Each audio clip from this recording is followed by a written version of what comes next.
त्यांच्या जयंती निमित्ताने नांदेड शहरामध्ये आज खूप आनंदाचा दिवस आहे आणि डॉक्टर अण्णाभाऊ साठे यांचा जयंती निमित्ताने या ठिकाणी सर्व बांधव दर्शनासाठी मानवंदनासाठी येत असतात। त्या निमित्ताने सर्वांना मी शुभेच्छा देतो आणि आज डॉक्टर अण्णाभाऊ साठे यांच्या जयंती निमित्ताने नांदेडमध्ये सगळीकडे चांगल्या आनंदाचा दिवस असल्यामुळे सगळीकडे जयंती साजरी केली जाते।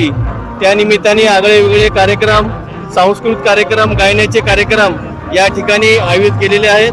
त्या निमित्ताने सर्वांनी या नांदेड जनतेला विनंती करतो की आपण याचा इथे येऊन एक आनंद घेण्यात यावा या ठिकाणी आणि सर्व जनतेस शुभेच्छा देण्यात यावे आणि माझ्याकडून, माझ्या मतदारसंघाकडून सर्व जनतेस शुभेच्छा देतो।